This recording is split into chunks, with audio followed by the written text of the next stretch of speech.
हिंदी साहित्य के इस सीरीज़ में हमारी अगली कहानी है विध्वंस। इसके लेखक हैं मुंशी प्रेमचंद। आइए शुरू करते हैं। जिला बनारस में बीरा नाम का एक गांव है। वहाँ एक विधवा वृद्धा संतानहीन गोड़िन रहती है जिसका भुनगी नाम था। उसके पास धूर भी जमीन न थी और ना ही घर था। उसके जीवन का सहारा केवल एक भाड़ था। गांव के लोग प्रायः एक बेला चबेना सत्तू पर निर्वाह करते थे, इसलिए भुनगी के पास भाड़ पर नित्य भीड़ लगी रहती थी। जो कुछ भुनगी पाती थी वही भून पीस कर खा लेती थी और भाड़ की ही झोपड़ी में एक कोने में पड़ी रहती थी। वह प्रातःकाल उठती और चारों ओर भाड़ को झोंकने के लिए सूखी पत्तियां बटोर लाती। भाड़ के पास ही पत्तियों का एक बड़ा ढेर लगाकर रखती थी। दोपहर के बाद ही उसका भाड़ जलता था, लेकिन एकादशी और पूर्णमासी के दिन प्रथा अनुसार भाड़ न जलता। यह गांव के जमींदार पंडित उदयभान पांडे के दाने भुनने पड़ते थे। उस दिन उसे भूखे ही सो जाना पड़ता था। पंडित जी उससे बेगार में ही दाने भुनवाते थे। उसे उनके घर का पानी भी भरना पड़ता था और कभी कभी इस हेतु से भाड़ भी बंद रहता था। वह पंडित जी के गांव में रहती थी, इसलिए उसे सभी प्रकार के बेगार लेने का अधिकार था। उसे अन्याय नहीं कहा जा सकता। अन्याय केवल इतना था कि बेगार सूख ही लेते थे। उनकी धारणा यह थी कि जब खाने को दिया गया तो बेगार कैसी। किसान को अधिकार है कि बैलों को दिन भर जोतने के बाद शाम को खूंटे से भूखा बांध दे। यदि वह ऐसा नहीं करता है तो यह उसकी दयालुता नहीं, केवल अपने हित की चिंता है। पंडित जी को उसकी चिंता न थी, क्योंकि एक तो भुनगी एक दो दिन में भूखी रहने से मर नहीं सकती थी, और यदि दैव योग से मर भी जाती तो उसकी जगह दूसरा गोड़ बड़ी आसानी से बसाया जा सकता था। पंडित जी की यही कृपा क्या कम थी कि वह भुनगी को अपने गांव में बसाए हुए थे। चैत का महीना था और संक्रांति का पर्व। आज के दिन नए अन्न का सत्तू खाया और दान दिया जाता है। घरों में आग नहीं जलती। भुनगी का भाड़ आज बड़े जोरों से चलता है। उसके सामने एक मेला सा लगा हुआ था। सांस लेने का भी अवकाश नहीं थी। ग्राहकों की जल्दीबाजी पर कभी कभी झुंझला पड़ती थी कि इतने में ही जमींदार साहब के यहाँ से दो बड़े बड़े टोकरे अनाज से भरे हुए आ पहुँचे और हुक्म हुआ, अभी भून दे। भुनगी दोनों टोकरों को देखकर एकदम सहम उठी। अभी दोपहर था और सूर्यास्त के पहले इतना अनाज भूनना असंभव था। घड़ी दो घड़ी और मिल जाता तो एक अठवारे खाने भर का अनाज हाथ आता। देव से इतना भी नहीं देखा गया। यमदूतों को भेज दिया। अब पहर रात तक सेत मेत में भाड़ में जलना पड़ेगा। एक नैराश्य भाव से दोनों टोकरे ले लिए। चपरासी ने डांट कर कहा, देर न लगे, नहीं तो तुम ही जानोगी। भुनगी, यहीं बैठे रहो, जब भून जाए तो लेकर जाना। किसी दूसरे का दाना छूऊं तो हाथ काट लेना। चपरासी, बैठने की हमें छुट्टी नहीं है, लेकिन तीसरे पहर तक दाना भून जाए। चपरासी यह ताकीद करके चलते बने और भुनगी अनाज भूनने लगी, लेकिन मन भर अनाज भूनना कोई हंसी तो नहीं थी। उस बीच बीच में भुनना बंद करके भाड़ भी झोंकना पड़ता था। अतएव तीसरा पहर आ गया और काम भी न हुआ।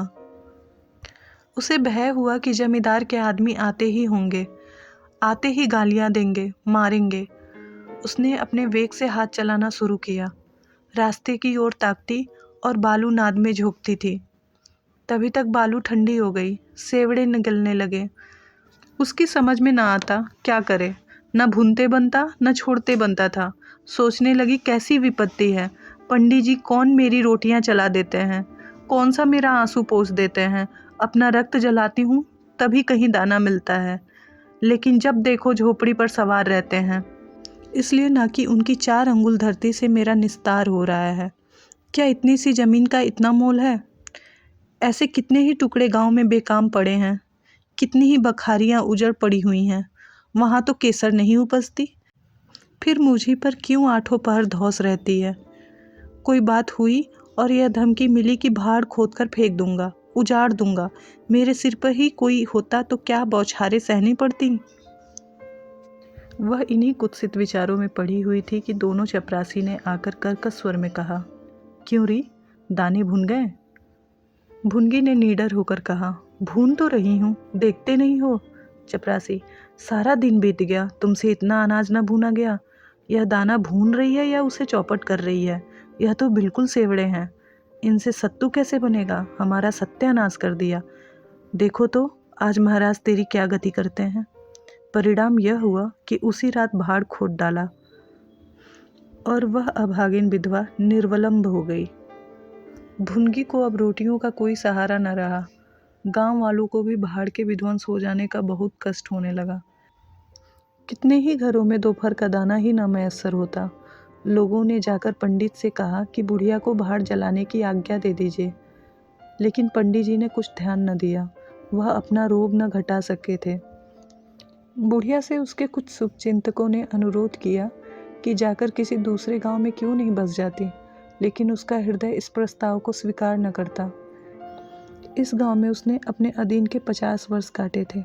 यहाँ के एक एक पेड़ पत्ते से उसे प्रेम हो गया था। जीवन के सुख दुख इसी गांव में भोगे थे।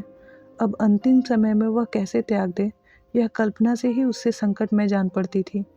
दूसरे गांव के सुख से यहाँ का दुख भी प्यारा था। इस प्रकार एक पूरा महीना गुजर गया। प्रातःकाल था। पंडित उदयभान अपने 2-3 चपरासियों को दिए लगान वसूल करने जा रहे थे। कारिंदों पर उन्हें विश्वास न था। नजराने में, डांड बांध में, रसूल में वह किसी अन्य व्यक्ति को शरीक न करते थे। बुढ़िया की भाड़ की ओर ताका तो बदन में आग सी लग गई। उनका पुनरुद्धार हो रहा था। बुढ़िया बड़े वेग से उस पर मिट्टी के लोदे रख रही थी।